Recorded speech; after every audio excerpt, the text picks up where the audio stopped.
नमस्कार दोस्तों, आप लोगों का study for all exam channel में स्वागत है। दोस्तों, आज हम लोग इस वीडियो में बात करने वाले हैं आदरणीय गुरुजी प्रवीण सर के द्वारा जो क्राइटेरिया का वॉल्यूम 2 प्रैक्टिस सेट निकाला गया है, उसका सेट नंबर 11 हम लोग इस वीडियो में विस्तार से डिस्कशन करेंगे। इससे पहले हम सेट 10, सेट 9, सेट 8 ये सभी सेट करवा चुके हैं। अगर आप लोग नहीं देखे हैं तो आप लोग जाके देख सकते हैं। हम आप लोगों से उम्मीद करते हैं कि आप लोग इस वीडियो को पूरा देखिएगा, क्योंकि यह वीडियो आपके एग्जाम के लिए बहुत ही महत्वपूर्ण होने वाला है।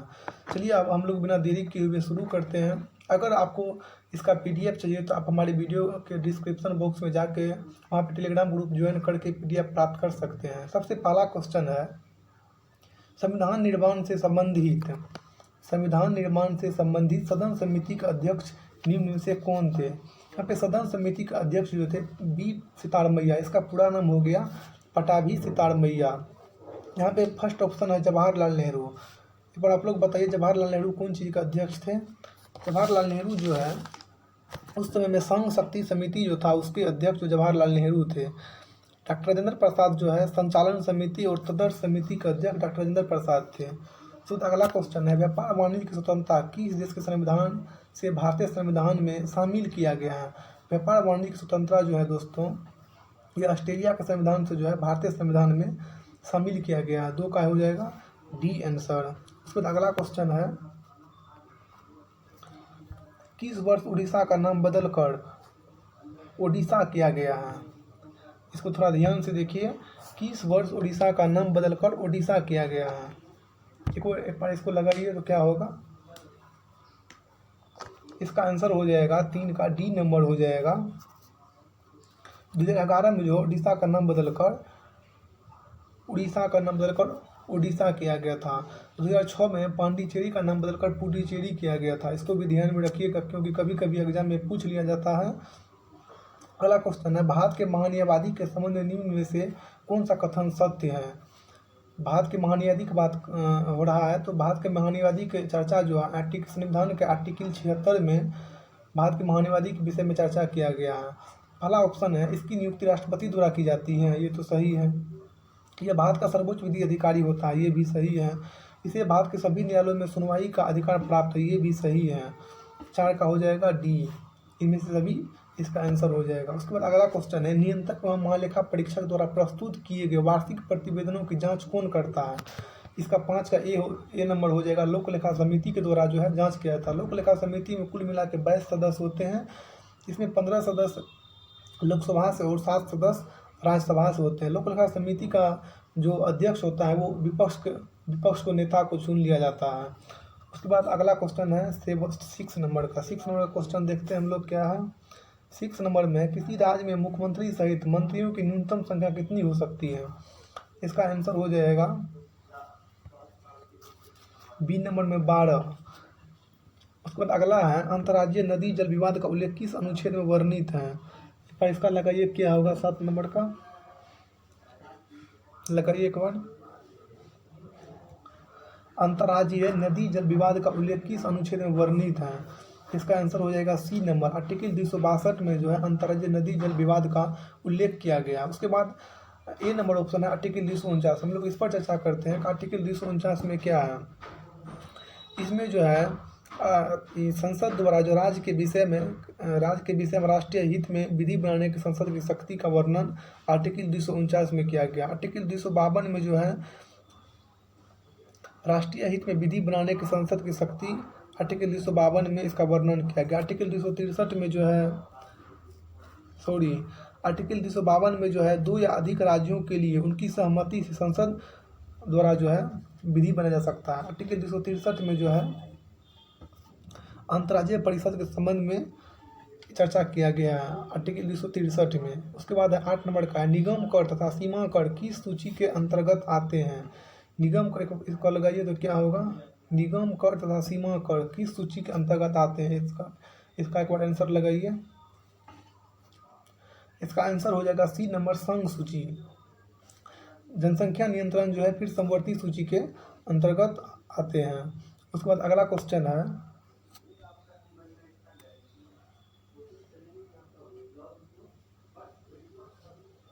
केंद्रीय वित्त आयोग में अध्यक्ष सहित सदस्यों की कुल संख्या कितनी होती है।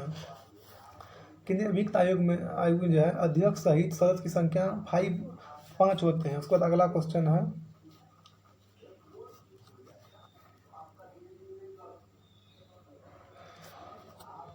उच्च न्यायालय के न्यायाधीशों द्वारा ली जाने वाली शपथ का उल्लेख किस अनुसूची में किया गया है? इसका वर्णन जो है 3री अनुसूची में किया गया है। 2री अनुसूची में जो है वेतन के बारे में बताया गया है। उसके बाद 11 नंबर का क्वेश्चन है, पूर्वी हिमालय क्षेत्र के लाल पंडा संरक्षण हेतु लाल पंडा परियोजना को कब लागू किया गया था? इसका आंसर एक बार लगाइए, क्या होगा? लाल पंडा के संरक्षण हेतु लाल पंडा परियोजना को कब लागू किया गया था? इस पर लगाइए इसका आंसर। इसका आंसर बी हो जाएगा, गाड़ा का बी 1996 होगा। कुछ महत्वपूर्ण हम लोग प्रोजेक्ट टाइगर के बारे में या परियोजना के बारे में हम लोग बात करते हैं। जैसे प्रोजेक्ट टाइगर है, प्रोजेक्ट टाइगर 1973 ईस्वी में आया था। प्रोजेक्ट एलिफेंट 1992 ईस्वी में आया था। हंगुल परियोजना 1970 ईस्वी में आया था। मगरमच्छ संरक्षण परियोजना 1975 ईस्वी में आया था। हिम तेंदुआ योजना 2009 ईस्वी में आया था। दोबारा हम रिकॉल कर देते हैं, आप लोग इसको अच्छा से होगा तो कॉपी पर नोट कर लीजिएगा, क्योंकि यहाँ से भी एग्जाम में कभी कभी क्वेश्चन पूछ लिया जाता है। 68 बीपीएससी में भी प्रोजेक्ट टाइगर के बारे में पूछ लिया गया है। तो प्रोजेक्ट टाइगर आप लोग लिख लीजिए 1973, प्रोजेक्ट एलिफेंट 1992, हंगुल परियोजना 1970, मगरमच्छ संरक्षण परियोजना 1975, हिम तेंदुआ योजना 2009 में आया था। उसके बाद अगला क्वेश्चन है 12 नंबर का, निम्नलिखित में कौन द्वितीय प्रदूषक उदाहरण है? द्वितीय प्रदूषक उदाहरण ओजोन हो जाएगा, 12 का सी आंसर हो जाएगा। उसके बाद अपिको आंदोलन का संबंध किस राज्य से है? इसका आंसर लगाइए, तेरे का क्या होगा? अपिको आंदोलन का संबंध जो है कर्नाटक राज्य से है। उसके बाद अगला क्वेश्चन है, पारिस्थितिकी के पिरामिड कितने प्रकार के होते हैं? इसका 14 नंबर का लगाइए, आंसर क्या होगा? पारिस्थितिकी का जो पिरामिड जो है वो 3 प्रकार के होते हैं। 14 का बी नंबर हो जाएगा। ISFR 2021 रिपोर्ट के अनुसार भारत में कुल भौगोलिक क्षेत्रफल का वृक्षावरण क्षेत्र कितना है? इसका 15 का ए हो जाएगा, 95,748 वर्ग किलोमीटर। ड्रोन के माध्यम से दवाइयाँ पहुँचाने के लिए भारत का पहला ड्रोन स्टेशन किस राज्य में स्थापित किया गया है? 16 का ए हो जाएगा, मेघालय में जो है पहला ड्रोन स्टेशन स्थापित किया गया। उसके बाद अगला क्वेश्चन है 17 नंबर का, पैदल चलने के अधिकार को लागू करने वाला देश का पहला राज्य कौन बना? 17 का सी हो जाएगा, पंजाब जो है पैदल चलने का अधिकार को लागू करने वाला देश का पहला राज्य बन गया है। हम लोग नेक्स्ट क्वेश्चन देखते हैं। नेक्स्ट क्वेश्चन क्या है, किंग चार्ल्स तृतीय की ताजपोशी में भारत का प्रतिनिधित्व किसने किया था? आप लोग याद कीजिए तो इस समय में कौन गया था ब्रिटेन? हमारे माननीय उपराष्ट्रपति जी कौन है अभी फिलहाल में? जगदीप धनखड़ जो है वहीं गए थे। उसके बाद अगला क्वेश्चन है, संविधान के किस अनुच्छेद के प्रावधानों का प्रयोग करके राहुल गांधी को लोकसभा से आयोग ठहराया गया था? इसका बी नंबर हो जाएगा, 102 के 1 के ई। भारत में अपना कैंपस स्थापित करने वाला पहला विदेशी विश्वविद्यालय कौन होगा? इसका 20 का सी हो जाएगा, डिक्कन विश्वविद्यालय के द्वारा जो है भारत में अपना पहला कैंपस स्थापित किया गया है। उसके बाद है, केंद्र सरकार ने स्कूल की पहली कक्षा में बच्चों के एडमिशन के लिए न्यूनतम उम्र कितनी तय करने का निर्देश राज्यों को दिया है? 6 वर्ष। इसका डी हो जाएगा 6 वर्ष। तो अगला क्वेश्चन क्या, अगला क्वेश्चन हम लोग देखते हैं,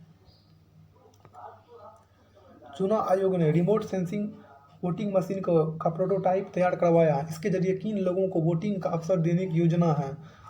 इसका हो जाएगा सी नंबर हो जाएगा, अन्य राज्यों में प्रवास करने वाले वोटर को जो है रिमोट वोटिंग मशीन के द्वारा वोटिंग का अवसर दिया जाएगा। ट्विटर के नए CEO कौन बने? ट्विटर का नया CEO भी फिलहाल में बना है लिंडा याकोरिनो। उसका 24 नंबर में, हाल ही में चर्चा में रहा कालेश्वर नेशनल पार्क किस राज्य में स्थित है? इसका एक बार आंसर लगाइए तो क्या होगा? 24 नंबर का, इसका आंसर 24 का डी हो जाएगा, हरियाणा। उसके बाद अगला क्वेश्चन क्या है,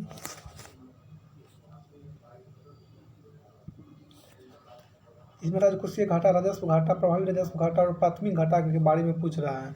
तो अभी हम लोग पिछले क्लास में भी देखे थे कि राजकोषीय घाटा हम बताए थे कि 17,86,816 करोड़ रुपया है, और राजस्व घाटा 8,69,855 करोड़ रुपया है। प्रभावी राजस्व घाटा जो है 4,99,867 करोड़ रुपया। प्राथमिक घाटा जो है 7,06,845 करोड़ है। तो इसका आंसर हो जाएगा ए नंबर, 1, 2, 3, 4। तो अगला क्वेश्चन देखते हैं, अगला क्वेश्चन क्या है। अमृतकाल भात एट द 100 तक की यात्रा के दौरान निम्न में से कौन से 4 मौके रूपांतरित हो सकते हैं। देखिए यहाँ पे स्टूडेंट को बहुत कन्फ्यूजन होता है, आप लोग एक बार इसको देखिए फिर हम उसके बाद आंसर बताते हैं। 26 का आंसर हो जाएगा ए, बी इसका आंसर होगा। बी नंबर आप देख लीजिए क्या सब है। बी नंबर में है 1, 3, 5, 6। 1 नंबर में हरित विकास, उसके बाद 3 नंबर में महिलाओं का आर्थिक सशक्तिकरण, 5 नंबर में है पीएम विश्वकर्मा कौशल सम्मान, 6 नंबर में है पर्यटन। ये 4 मौके जो है 100 तक, भारत एट 100 तक पहुंचने के लिए रूपांतरित होंगे। उसके बाद अगला क्वेश्चन है 20 व्यापार के सेवा आयात में वर्ष 22 से 23 में भारत का स्थान कितना रहा। एक बार गैस कीजिए तो इसका क्या होगा सकता है। इसका सेवा आयात में जो है 2022 से 23 में भारत का स्थान 10वां था। उसके बाद अगला क्वेश्चन है भारत कब तक गैर जीवाश्म ईंधनों से 50% संचयी विद्युत ऊर्जा संस्थापित क्षमता हासिल करने का लक्ष्य रखा है। इसका आंसर गैस कीजिए क्या होगा।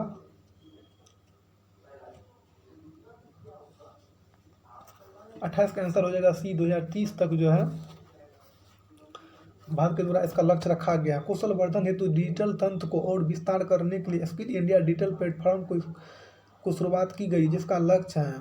इसका आंसर डी हो जाएगा इनमें से सभी। मांग आधारित औपचारिक कौशल वर्धन सक्षम करना, ये सही है, 1 नंबर का सही है ये नंबर। बी नंबर में एमएसएमई सहित नियोक्ताओं के साथ जोड़ना, ये भी सही है। उद्यमिता योजनाओं को सुलभता सुगम करना, ये भी सही है। उसके बाद अगला है 30 नंबर का, निम्नलिखित में से किस भारतीय कंपनी को नया ट्रांसपोर्ट विमान C295 को बनाने की जिम्मेदारी मिली है। इसका आंसर ये हो जाएगा टाटा को। 30 का ये हो जाएगा टाटा। उसके बाद अगला क्वेश्चन है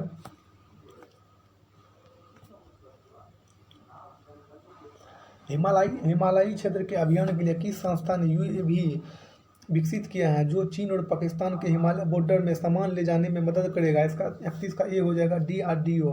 हम लोग देखते हैं यूएवी का फुल फॉर्म क्या होता है, अनमेन्ड एरियल व्हीकल। हाल ही में पंजाब के पूर्व मुख्यमंत्री प्रकाश सिंह बादल का निधन हो गया, उन्हें पद्म विभूषण से किस वर्ष सम्मानित किया गया है। एक बार आप लोग इसको गैस कीजिए 32 का क्या होगा। उसको जो 2015 में पद्म विभूषण से सम्मानित किया गया था। ग्लोबल स्टार्टअप इकोसिस्टम इंडिया 2023 में भारत का स्थान है। इसका 33 का सी हो जाएगा। 21 इसका स्थान है। सो हम लोग अगला क्वेश्चन देखते हैं। अंतर्राष्ट्रीय मातृभाषा दिवस किस तिथि को मनाया जाता है। इसका आंसर ये हो जाएगा 21 फरवरी को अंतर्राष्ट्रीय मातृभाषा दिवस मनाया जाता है। IIFA अवार्ड 2023 का आयोजन कहाँ किया गया है। इसका 35 का सी हो जाएगा। अबू धाबी में इसका आयोजन किया गया है। तो अगला क्वेश्चन है 50वां G7 शिखर सम्मेलन 2024 का आयोजन कहाँ किया जाएगा। इसका आयोजन इटली में किया जाएगा। 2024 में आयोजन इसका इटली में किया जाएगा। 2023 में जो है इसका आयोजन जापान में किया गया था। 23वां राष्ट्रमंडल खेल का आयोजन कहाँ किया जाएगा। एक बार इसका लगाइए क्या होगा। 37 का बी हो जाएगा। ऑस्ट्रेलिया में 23वां राष्ट्रमंडल खेल का आयोजन किया जाएगा। उसके बाद अगला क्वेश्चन नमस्ते योजना किस मंत्रालय द्वारा जारी किया गया है। देखते हैं इसमें क्या है। पर्यावरण वन एवं जलवायु परिवर्तन मंत्रालय, ये नहीं होगा। MSME मंत्रालय, ये भी गलत है। रेल मंत्रालय, ये भी गलत है। इसका सी नंबर हो जाएगा। डी नंबर हो जाएगा सामाजिक न्याय एवं अधिकारिता मंत्रालय और आवास एवं शहरी मामलों के मंत्रालय द्वारा जो है नमस्ते योजना जारी किया गया है। 38 का डी हो जाएगा। निम्नलिखित में से किस राज्य सरकार द्वारा प्रत्येक परिवार का डाटाबेस तैयार करने तथा सरकारी योजनाओं का लाभ दिलाने के लिए फैमिली ID पोर्टल लॉन्च किया गया है। 39 का डी हो जाएगा उत्तर प्रदेश। प्रसिद्ध पुस्तक कलेक्टिव स्पिरिट कंक्रीट एक्शन के लेखक कौन है। शशि शेखर वेम्पति। 40 का सी हो जाएगा। उसके बाद अगला क्वेश्चन है छोटे पैमाने के उद्योगों के विकास के सुझाव हेतु किस समिति का गठन किया गया है। इसका एक बार आंसर गैस कीजिए। 41 का अभिधूषण समिति का गठन किया गया। 2018 की जनगणना के अनुसार भारत का दशकीय वृद्धि दर कितना है। 42 का एक बार आंसर आप लोग गैस कीजिए। 42 का सी हो जाएगा 17.72%। जब किसी काम में ज़रूरत से ज़्यादा व्यक्ति शामिल होते हैं तो इसे किस बेरोजगारी के नाम से जाना जाता है। परछन बेरोजगारी। परछन बेरोजगारी को छिपी बेरोजगारी कहते हैं। काम रहता है एक आदमी का और पूरे परिवार मिलकर इसमें काम करता है, इसी को परछन बेरोजगारी कहा जाता है। इसमें इसका सबसे महत्वपूर्ण उदाहरण हम लोग ले सकते हैं कृषि। उसके बाद अगला क्वेश्चन, अटल पेंशन योजना के अंतर्गत किस उम्र तक के व्यक्ति को शामिल किया गया? 44 का ये हो जाएगा 18 से 40 वर्ष। दोस्तों, आप लोगों को अगर ये वीडियो अच्छा लगेगा तो अपने दोस्तों में शेयर कीजिएगा और सब्सक्राइब कर लीजिएगा। हम आप लोग को एग्ज़ाम से पहले तक बहुत सारे प्रैक्टिस सेट जो है करवाने का कोशिश करेंगे। एशिया का पहला अगला क्वेश्चन है 45 नंबर में, एशिया का पहला निर्यात संस्करण क्षेत्र मतलब एक्सपोर्ट प्रोसेसिंग जोन कहाँ स्थापित किया गया था? इसका 45 का डी हो जाएगा, कंडला में जो है एशिया का पहला एक्सपोर्ट प्रोसेसिंग जोन स्थापित किया गया था। एक्सपोर्ट मतलब होता है निर्यात, प्रोसेसिंग मतलब संस्करण, जोन मतलब क्षेत्र।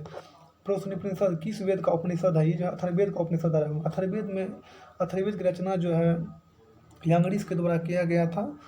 उसके बाद जो है इसमें है जो औषधि प्रयोग, जादू टोना, तंत्र मंत्र आदि का उल्लेख किया गया अथर्ववेद में। उसके बाद चंडकोशिक पुस्तक का लेखक कौन है? इसका लेखक जो है क्षमेश्वर है। 47 का बी नंबर क्षमेश्वर। अगला क्वेश्चन हम लोग देखते हैं, वह प्रथा जिसके तहत किसान स्वयं भूमि का मालिक होता है और सरकार को भू राजस्व के भुगतान के लिए जिम्मेदार माना जाता है, क्या कहलाता है? इसको कहा जाता है 48 का रैयतवाड़ी व्यवस्था कहा जाता है। भारतीय राष्ट्रीय कांग्रेस द्वारा किस दिन को पूर्ण स्वराज दिवस घोषित किया गया? 26 जनवरी 1930 को। 49 का ए हो जाएगा। निम्न से किसकी सहायता से हैदर अली ने 1755 में डिंडीगुल में एक सत्याग्रह की स्थापना की थी? में 50 का बी हो जाएगा, फ्रेंच के सहायता से। उसके बाद अगला क्वेश्चन है, निम्नलिखित घटनाओं पर विचार कीजिए, इन घटनाओं का सही क्रम क्या है? सही क्रम मतलब डेट पूछ रहा है। क्रिस मिशन जो है इसका क्रिस मिशन हो जाएगा 1942, नेहरू रिपोर्ट हो जाएगा 1928, अगस्त प्रस्ताव 1940, बेबेल योजना 1944। तो सबसे पहले नेहरू रिपोर्ट होगा, उसके बाद अगस्त प्रस्ताव होगा 3-1,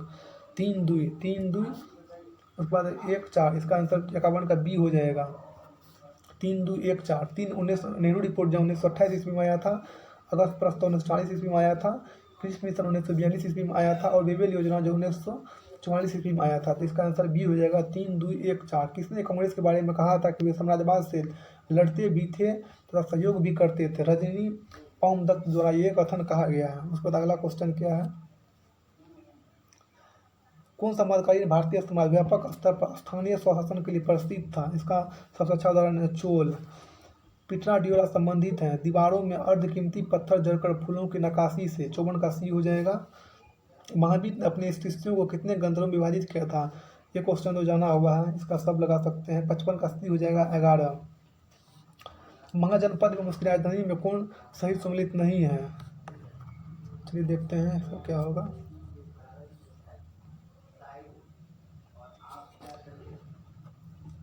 इसका जो असमक का राजधानी कहाँ है? पोटली, ये भी सही है।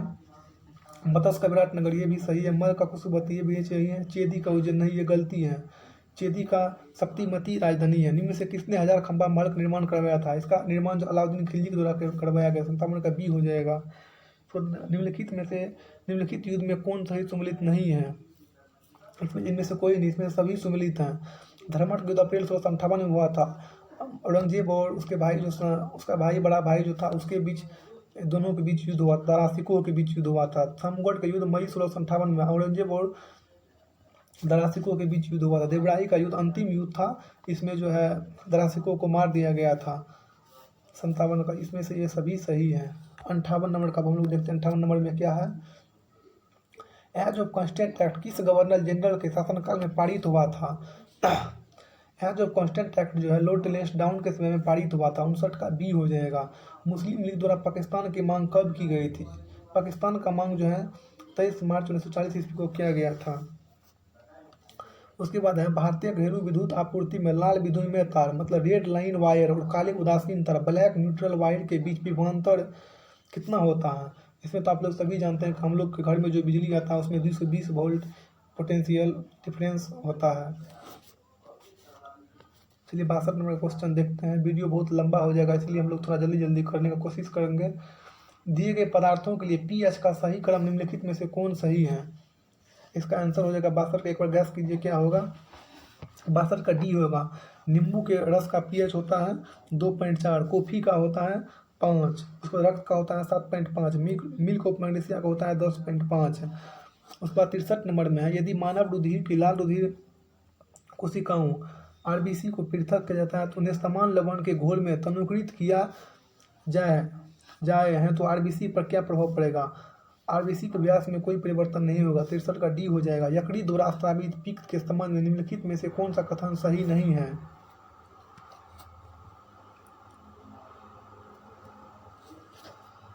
क्या कह रहा है? पित्त में लिपिडों के पाचन के लिए एंजाइम होते हैं, नहीं, यही क्वेश्चन 1 नंबर का गलती है। इसमें एंजाइम नहीं होते, इसमें साल्ट होते हैं जो वसा के पाचन में सहायता करते हैं। पित्त जो है, इसके बारे में हम लोग कुछ विशेष जान लेते हैं। पित्त पीले हरी रंग का क्षारीय द्रव है जिसका पीएच में 7.7 होता है। पित्त में जल की मात्रा 85% होता है और पित्त वर्णक की मात्रा 15% होता है। नई कोशिकाओं का निर्माण होता है पूर्व स्थित कोशिकाओं से। बिरचो महोदय के द्वारा यह कथन दिया गया है कि पूर्व स्थित कोशिकाओं से जो नई कोशिकाओं का निर्माण होता है। ऑक्सीटोसिन हार्मोन का स्राव किस ग्रंथि से होता है? 66 का ए हो जाएगा, पीयूष ग्रंथि। उसके बाद अगला क्वेश्चन है, आइंस्टीन को नोबेल पुरस्कार किस कार्य पर मिला था? इसका आंसर हो जाएगा प्रकाश विद्युत प्रभाव के लिए जो है आइंस्टीन को नोबेल पुरस्कार मिला था। डी नंबर हो जाएगा। निम्न में से कौन एक यूकेरियोटिक जीव का उदाहरण नहीं है? इसमें जीवाणु जो है ये प्रोकैरियोटिक जीव का उदाहरण है। शैवाल, ईस्ट और मानव ये सभी यूकेरियोटिक जीवों का उदाहरण है। मानव मस्तिष्क में स्मरण क्षमता कहाँ होता है? इसका 69 का ए हो जाएगा, सेरिबरम में होता है। पानी की बूंद किसकी भांति प्रतीत होता है? पानी की बूंद जो अवतल लेंस की भांति प्रतीत होता है। इसका सतह जो है उत्तल होता है। पानी की बूंद की सतह उत्तल होता है और अवतल लेंस के भांति ये प्रतीत होता है। उसके बाद अगला क्वेश्चन है, यदि हवा का तापमान बढ़ता है तो उसकी जल वाष्प ग्रहण करने की क्षमता, अगर हवा का तापमान बढ़ेगा तो उसका जल वाष्प ग्रहण करने की क्षमता जो है ये भी बढ़ती है। निम्नलिखित में से किस विटामिन में कोबाल्ट होता है? विटामिन B12 में कोबाल्ट पाया जाता है और विटामिन B12 इसी कारण इसका नाम रखा गया है कोबालमीन। निम्नलिखित में से किसमें ऋणात्मक आवेश होता है? बीटा किरण जो ऋणात्मक आवेश होता है। क्षारकपूर्ण रासायनिक पदार्थ होते हैं जो अम्ल में जल में घुलकर मुक्त करते हैं। OH- आयन जो है जल में घुलकर मुक्त करते हैं। उसके बाद अगला क्वेश्चन क्या हम लोग जल्दी जल्दी देखते हैं, वीडियो बहुत लंबा हो जाएगा।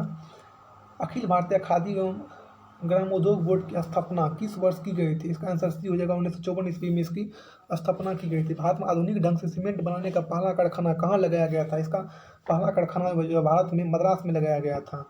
चाय, इलायची एवं काजू की खेती के लिए सर्वाधिक उपयुक्त मिट्टी कौन सी है? 83 का डी हो जाएगा, लेटेराइट मिट्टी जो है सर्वाधिक उपयुक्त मिट्टी है। अब बोल रहा जलांगी नदी किस नदी की प्रमुख सहायक नदी है? जलांगी नदी जो हुगली की प्रमुख सहायक नदी है। हुगली जो है गंगा की सहायक नदी है। हुगली के बारे में कुछ और हम लोग विस्तार से जानते हैं। हुगली नदी भारत में सबसे ऊंची ज्वार व्यक्ति वाली नदी है। इसका नदी मुख भारत की नदियों में सबसे बड़ा है, इसको ध्यान में रखिएगा। हुगली नदी का जो नदी मुख भारत में सबसे बड़ा है। उसके बाद अगला क्वेश्चन क्या? अगला क्वेश्चन हम लोग देखते हैं, पश्चिमी घाट के प्रमुख दर्रे को उत्तर से दक्षिण की ओर सजाएं। सबसे पहले इसमें हो जाएगा थाल घाट, सबसे पहले हो जाएगा इसमें थाल घाट, उसके बाद होगा भोर घाट, उसके बाद होगा पाल घाट, उसके बाद होगा सेनकोटा। 85 का आंसर हो जाएगा सी। 1 3 2 4। श्रीलंका के बाद भारत का दूसरा निकटतम पड़ोसी देश है। इसमें श्रीलंका के बाद जो है भारत का दूसरा निकटतम पड़ोसी देश इंडोनेशिया हो जाएगा। आप लोगों के दिमाग में आया होगा म्यांमार, लेकिन नहीं, म्यांमार जो है समुद्री देश नहीं है, इंडोनेशिया है। जो ग्रेट निकोबार जो है इंडोनेशिया उसके नज़दीक में है। उसके बाद है भू आवेष्टित देशों में कौन से देश है जो दोहरे भू आवेष्टित हैं? इसमें उज्बेकिस्तान और लिechtenstein दो ऐसा देश हैं जो दोहरे भू आवेष्टित देश हैं।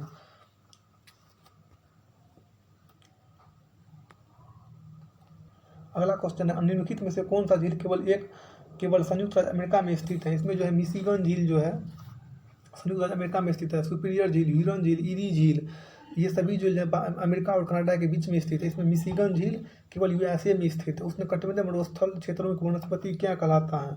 उसने कटिबंधीय मरुस्थलीय क्षेत्रों की वनस्पति को जो है जीरोफाइट कहा जाता है। उसके बाद हम लोग ट्रोपोफाइट के बारे में बात, ट्रोपोफाइट में जो है इसमें उष्ण कटिबंधीय जलवायु वाली घास वनस्पति इसमें होता है। हेलोफाइट और नमकीन क्षेत्रों में पाए जाने वाली वनस्पति होता है और लिथोफाइट में जो है कड़ी चट्टानों में उगने वाली वनस्पति को इसमें रखा जाता है। उसके बाद अगला क्वेश्चन, निम्नलिखित में से किस चट्टान में खनिज तेल पाया जाता है? इसका एक प्रयास कीजिए आप लोग, क्या होगा? ये क्वेश्चन तो सभी जानते होंगे। बी होगा अवसादी चट्टान। भारत डायनेमिक्स लिमिटेड का मुख्यालय कहाँ है? इसका मुख्यालय हैदराबाद में है। भारत इलेक्ट्रॉनिक्स लिमिटेड का मुख्यालय बेंगलुरु में है। उसके बाद जो है हिंदुस्तान एरोनॉटिक्स लिमिटेड का मुख्यालय कहाँ है? बेंगलुरु में है। उसके बाद मिक्स धातु निगम लिमिटेड का मुख्यालय कहाँ है? हैदराबाद में है। इसको ध्यान में रखिएगा। अभी जो बोले हैं पादप जीवाश्मों का अध्ययन क्या कहलाता है? इसका पादप जीवाश्मों का अध्ययन जो है पेलियो वनस्पति मतलब पेलियो बोटनी कहलाता है। पेलियोंटोलॉजी में हम लोग कौन चीज़ का अध्ययन करते हैं उसको देखते हैं। जीवाश्मों का अध्ययन जो है पेलियोंटोलॉजी में किया जाता है। ध्यान में रखिएगा। इंटरनेशनल हॉकी फेडरेशन का मुख्यालय कहाँ स्थित है? इसका 93 का ए हो जाएगा लुसाने में। मेजर ध्यानचंद खेल रत्न पुरस्कार से पहली बार किसे सम्मानित किया गया है? 94 का सी हो जाएगा विश्वनाथ आनंद को। निम्नलिखित में से कौन सी पुस्तक रविन्द्रनाथ टैगोर द्वारा नहीं लिखी गई? इसमें जो अग्निवीणा जो है ये रविन्द्रनाथ टैगोर द्वारा नहीं लिखा गया है। अग्निवीणा पुस्तक लिखा काजी नजरुल इस्लाम है। उसके बाद जो है चित्रगंधा, गीतांजलि, कागज की नौवें, गोरा, ये सभी रविन्द्रनाथ टैगोर के द्वारा लिखा गया पुस्तक है।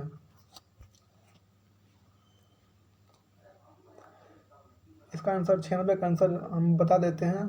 इसका डिस्कशन जो है हम लोग इसका टेलीग्राम ग्रुप में डाल देंगे, आप वहाँ से इसका जो है डिस्कशन देख सकते हैं। 96 का आंसर हो जाएगा बी नंबर 72। 97 का आंसर हो जाएगा ए नंबर 520। 98 का आंसर हो जाएगा सी 80%। 99 का आंसर हो जाएगा डी 12%। उसके बाद 100 का आंसर हो जाएगा ए 65।